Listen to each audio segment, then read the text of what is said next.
నమస్తే, welcome to విజయ మా ఊరు ఛానల్. నేను విజయలక్ష్మి. గ్రహ దోషాలు నిజంగా అందరినీ బాధ పెట్టే భయపెట్టే విషయం గ్రహ దోషాలు అనేది.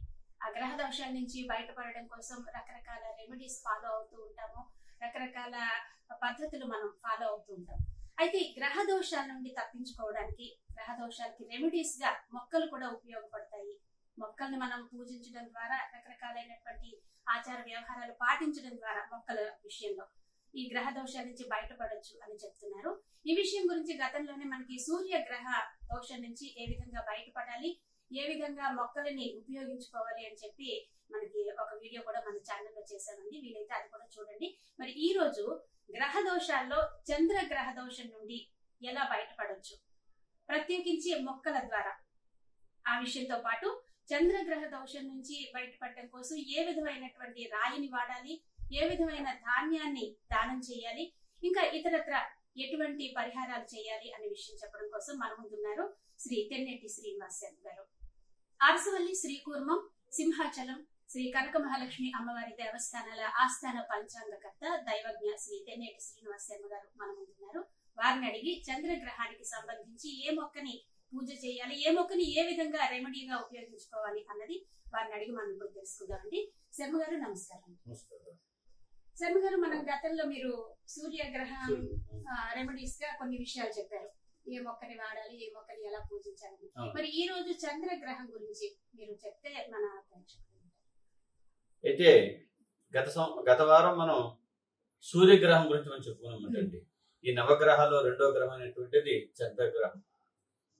ఈ చంద్రగ్రహం గురించి మనం చెప్పుకోవాల్సి వచ్చినట్లయితే, చంద్రుడు జాతకంలో ఏ విధంగా మనకి అంటే ఒక్కొక్క గ్రహ జాతకంలో గ్రహం ఏ స్థానంలో ఉందో ఆ స్థానాన్ని బట్టి కూడా ఆ జాతకంలో ఆ గ్రహం వాళ్ళకి ఇన్ఫ్లుయెన్స్ చేస్తూ ఉంటుందంటే, సూర్యుడు ఏ విధంగా అయితే తండ్రికి సంబంధించిన విషయాల్లో అనుకూలంగా ఉంటుందో, చంద్రుడు మాతృకారకుడు అని చెప్పిన శాస్త్రం ప్రకారం.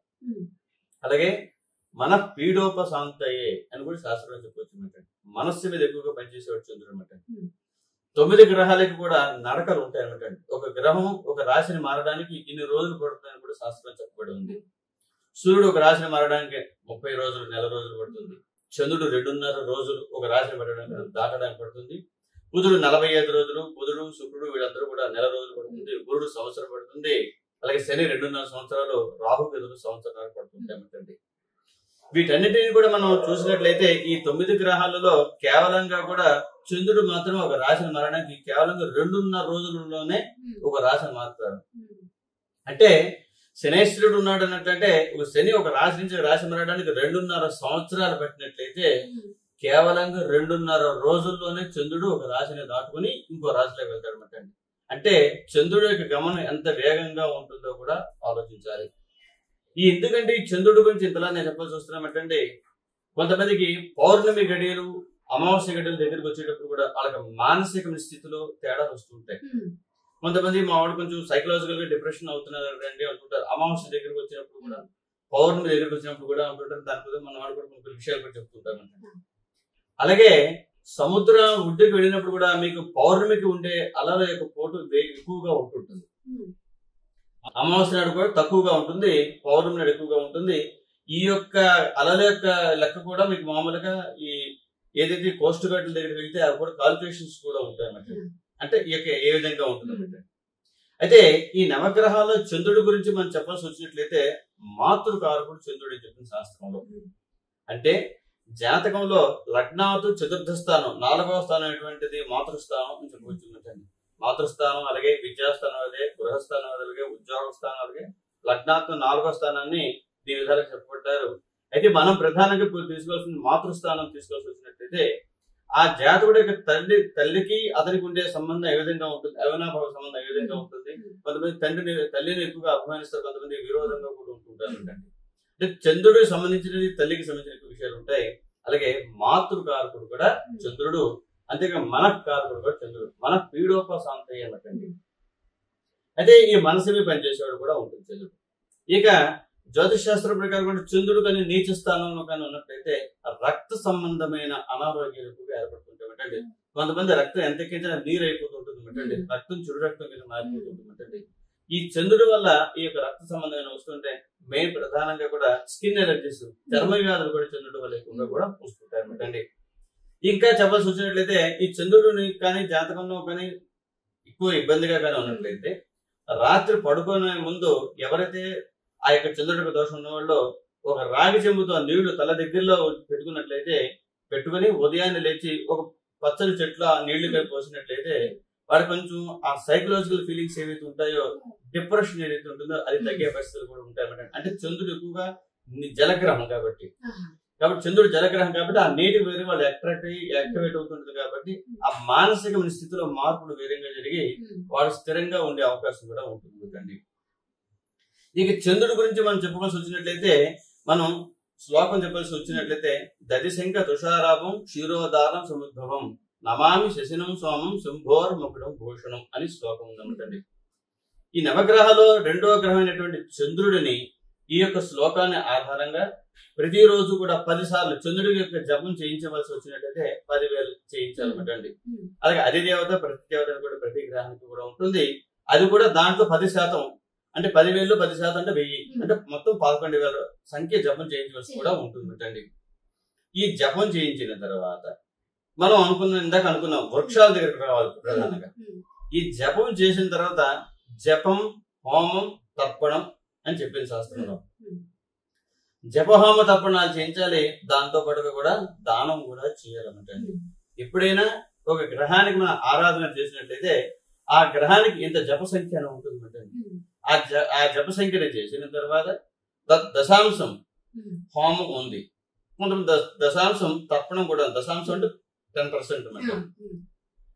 10% అంటే 1000 హోమం చేయొచ్చు అండి.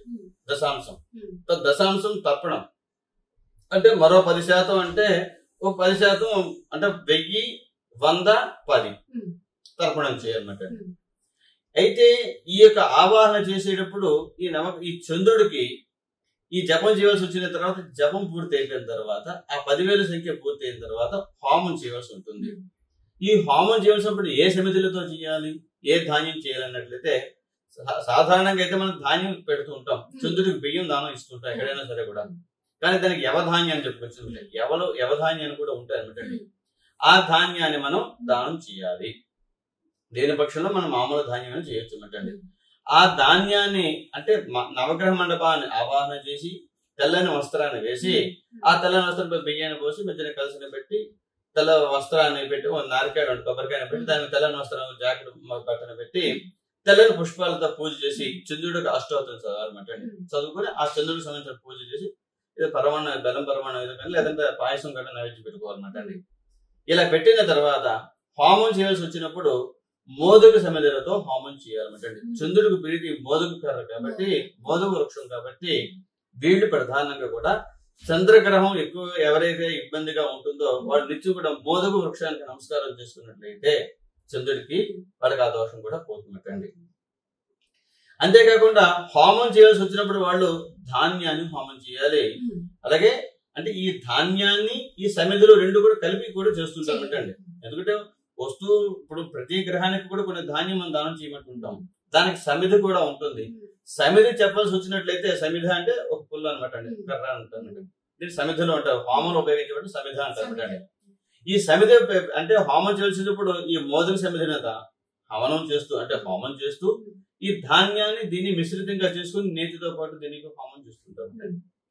అయితే ఈ హోమం చేసిన తర్వాత దీనికి ధరించాల్సిన రత్నం ఏమిటి అన్నట్లంటే మనం ముత్యం ధరించాలి. ఏ జాతకులు అయితే చంద్రుడు వాళ్ళకి అనుకూలంగా ఉండదో, నీచ స్థానంలో ఉంటుందో వాడు నిత్యం కూడా ముత్యాన్ని ధరించడం ద్వారా కూడా వాళ్ళకి అనుకూలంగా ఉంటుంది అన్నమాట.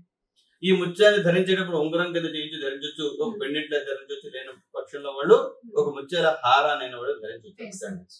అంటే ఈ యొక్క చంద్రుడి యొక్క ఇంకో విషయం కూడా ఏంటి, ఈ పూజలన్నీ చేయలేని పక్షంలో సింపుల్ గా రెమెడీ చెప్పాల్సి వచ్చినట్లయితే ఒక 10 పుష్పాలు తీసుకొని అందాక నేను చెప్పాడు ఆ శ్లోకాన్ని పఠిస్తూ వాళ్ళు నవగ్రహాల ఆలయంలోకి వెళ్ళి చంద్రుడి దగ్గర నుంచి ప్రారంభించి కూడా ఈ దదిశంక తుషారం అనే శ్లోకాన్ని ప్రారంభించుకొని అలాగే ఒక ప్రదక్షిణ చేసి ఒక పుష్పాన్ని చంద్రుడి దగ్గర పెట్టాలి. అలాగే 10 ప్రదక్షిణలు చేసిన 10 పుష్పాలు పెట్టిన తర్వాత అగరబత్తి ధూపం చూపించి దీపం అప్పుడు సూర్యోజ్యోతి సూర్యనామత నమస్కారం చేసుకున్న తర్వాత నైవేద్యం కింద అక్కడ స్వామివారికి ఏదైనా కొంచెం మనం పెట్టుకోవచ్చు అనమాట. అంటే తెలంగాణ అరటిపళ్ళు ఏమైనా పెట్టి నైవేద్యం పెట్టుకోవచ్చు అనమాట. ఇది పెట్టిన తర్వాత ఆ రోజు నాడు కొంచెం కేజీ బియ్యం తెల్లని వస్త్రంలో మూట కట్టి బ్రాహ్మణ దానం ఇచ్చుకోవచ్చు అనమాట. ఇలా సింపుల్ గా కూడా మనం చేయవచ్చు. అంటే అంతేకాకుండా ఈ చంద్రుడు వల్ల మనం ఇందాక చెప్పుకున్నాం కదండి, ఈ స్కిన్ ఎలర్జీస్ కూడా ఎక్కువగా వస్తుంటాయి. కాబట్టి జపం అంటే బ్రాహ్మణం ముఖంగా కూడా జపం చేయించుకున్నట్లయితే మంచిది అనమాట. అంటే అంత చేయలేని వాడు ప్రతి నిత్యం కూడా ఈ చంద్రుడు యొక్క శ్లోకాన్ని ప్రతిరోజు కూడా 10 సార్లు చదువుకుంటూ కూడా ఆ ఆరాధన చేయడం ద్వారా కూడా ఎంతో ఉపయుక్తంగా ఉంటుంది. అంటే వాడు పూజించవలసి వచ్చినప్పుడు వృక్షంలోని మోద వృక్షాన్ని వాడు పూజించాలి, వాడు దానం చేయవలసి వచ్చినప్పుడు బియ్యాన్ని దానం చేయాలి, అలాగే రత్నంగా ధరించవలసి వచ్చినప్పుడు వాడు ముత్యాన్ని ధరించాలి, హోమం చేయవలసి వచ్చినప్పుడు ఈ ధాన్యాన్ని ఈ యొక్క సమితి ఏదైతే మోద సమితి ఏది ఉందో రెండింటిని కలిపి వాడు హోమం చేస్తుంటారన్నమాట. ఈ హోమం చేసిన ఆ భస్మాన్ని ధరించడం ద్వారా కూడా వాళ్ళకి ఆ యొక్క గ్రహ పీడలన్నీ కూడా తొలగిపోయే పరిస్థితులు కూడా ఉంటాయన్నమాట.